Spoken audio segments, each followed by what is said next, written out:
What do you want in a smartphone for business? Looks? Design? Performance?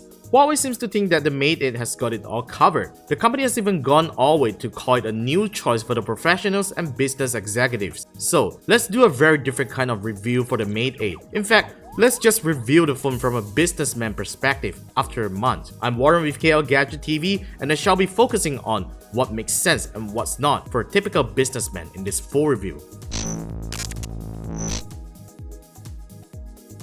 The Mate 8 is a huge device. As a business person, I lay my eyes first on the display, and to be honest, I like this 6-inch Full HD display. I can read my emails, browse the web, and read my PDF documents well without straining my eyes.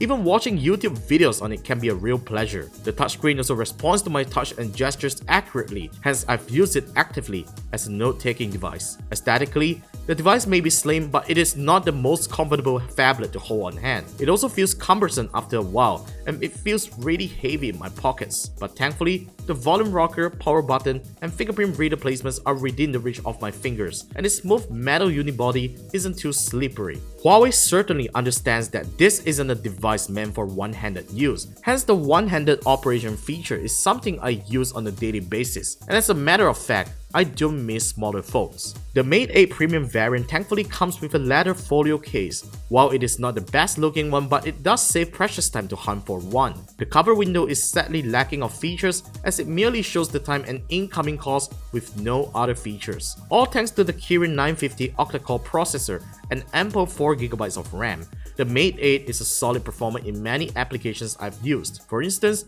I could open multiple browser tabs without any lag, multitask effortlessly without encountering app refreshes. The phone is also a pretty good performer in most games I play, although it doesn't do too well in the graphics benchmarks. When under heavy load, the phone does get warm a little, but thankfully it doesn't cause any discomfort. The Mate 8 has a lot of software features to love as a business smartphone, and one of my favorite features is the Fingerprint Scanner. It not only unlocks the phone but also protects unauthorized access to my apps.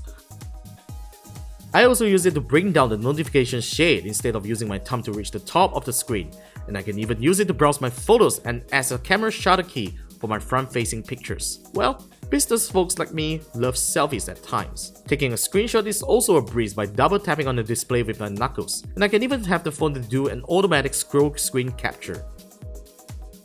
The Mate 8 also features a business card scanner that I sometimes use to save my business contacts, even though it may not have the best recognition engine. Last but not the least, the document adjustment feature is also pretty useful as it automatically straightens documents I capture just like a scanner.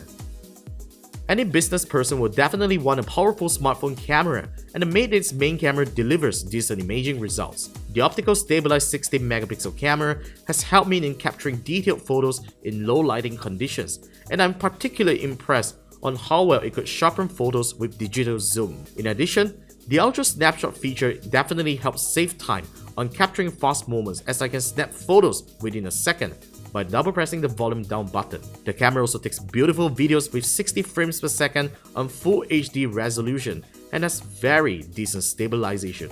The Mate 8 has demonstrated an impressive standby and usage time. With a heavy 5-hour on-screen time, the phone will usually last you a full day or two if you are using it moderately. Once you pop in a second SIM card or have it paired to a smartwatch, battery life is a totally different story. The Mate 8 has also delivered excellent cell reception and LTE performance on Digi's LTE network. Huawei has gotten many things right on the Mate 8 for the business user. While it still cannot be considered as a true business phone with the lack of enterprise features and security, it certainly offers the necessary features that a business person would be looking on a reliable smartphone. Some may also not like the software experience as it could get really messed up once you have lots of apps installed. The phone size and weight isn't suitable for some, especially the ones with smaller hands. The Huawei Mate 8 comes in standard and premium variants, which differs in RAM and storage options, and I highly recommend that you opt for the premium variant as it offers slightly better and future-proof performance with just a little more cash. The Huawei Mate 8 retails from 2099 ringgit and is available at vmall.my and other e-commerce platforms. The Huawei Mate 8 gets a score of 8 out of 10.